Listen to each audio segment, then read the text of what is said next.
Bonjour les licornes et les pirates. Aujourd'hui, je vais vous lire Monsieur Maladroit de la collection Monsieur et Madame aux éditions Hachette Jeunesse. C'était une assez belle matinée. Le soleil était déjà levé et il brillait. Dans les arbres, les oiseaux étaient déjà réveillés et ils chantaient. Par contre, dans une maison plutôt en mauvais état, en plein milieu d'un champ, quelqu'un n'était pas encore levé. Tu devines qui ? Son réveil se mit à sonner. Monsieur Maladroit ouvrit un œil et tendit le bras pour arrêter la sonnerie, et il fit tomber le réveil par terre. « Oh non, se dit-il, c'est le troisième réveil que je casse cette semaine. » Tu t'en doutes peut-être, rien ne résistait à Monsieur Maladroit.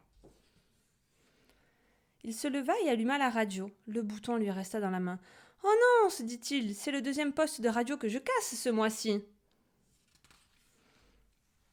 Il descendit l'escalier à sa façon, le facteur était passé, et sur le paillasson il y avait une lettre. Il la ramassa et alla dans la cuisine. « Commençons par le commencement, se dit-il. » Il prit une tranche de pain de mie et la plaça dans le grille-pain. « Bon, maintenant, voyons ce qui m'a écrit. » Il regarda la lettre qu'il tenait dans sa main. « Mais ce n'était pas une lettre, c'était une tranche de pain. »« Je n'y comprends rien, où est passée cette lettre ?» se demanda Monsieur Maladroit. « Et toi, tu sais où elle était ?»« Oui, dans le grille-pain. » Et elle brûlait tout doucement. Vite, il repêcha sa lettre. « Aïe, aïe, aïe, c'est brûlant !» Et il la laissa tomber. Monsieur Maladroit se rabaissa pour ramasser sa lettre. Malheureusement, il se cogna le front contre la table. La table se renversa, tout ce qui était dessus se brisa. Monsieur Maladroit bascula en avant et se retrouva la tête la première dans la poubelle. Ah, ce Monsieur Maladroit, il portait bien son nom. Ce même matin, quand il eut enfin réussi à se dégager de la poubelle, Monsieur Maladroit se rendit en ville.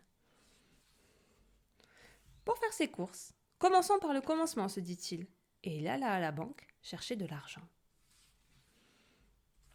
À la banque, Monsieur Maladroit signa un chèque. Le directeur se retrouva couvert d'encre de la tête aux pieds. « Oh non !» dit Monsieur Maladroit. Il alla à la boucherie. « Bonjour monsieur, côtelette !» lança-t-il joyeusement. Mais il trouva le moyen de se prendre les pieds dans ses lacets, de tomber dans la vitrine et de se retrouver avec un chapelet de saucisses autour du cou. Quel maladroit! Monsieur Maladroit se dirigea ensuite vers le supermarché. À l'entrée, il y avait une grande pyramide de pieds de boîtes de conserve. « Bon, tu devines la suite ?»« Miam, miam !» s'écria Monsieur Maladroit. « Je prendrai bien de la soupe pour le dîner. » Il attrapa une boîte. « Celle du dessus ?» Bien sûr que non, il n'y songea même pas. Et toute la pile s'écroula. « Oh non !» dit Monsieur Maladroit. Et il s'en alla en se frottant la tête. Sur le chemin du retour, il passa à la ferme pour acheter des œufs, mais en traversant la cour, maladroit comme il était, il trouva le moyen de trébucher une fois de plus. Et dans sa chute, il trouva le moyen de s'agripper au fermier, et tous deux trouvèrent moyen de culbuter dans la mare au canard. Plouf ! Oh non ! dit Monsieur Maladroit.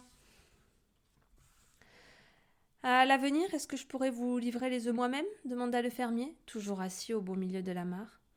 Ah, vous seriez vraiment très gentil, répondit Monsieur Maladroit. C'est tout naturel, dit le fermier, et il ajouta à voix basse. Cela m'évitera beaucoup d'ennuis. Monsieur Maladroit rentra chez lui. Commençons par le commencement, se dit-il, et il se fit couler un bain. Mais quand il voulut grimper dans la baignoire, il trouva moyen de glisser sur le savon, de perdre l'équilibre et d'atterrir la tête la première dans le panier à linge. Oh non, fit-il d'une petite voix étouffée.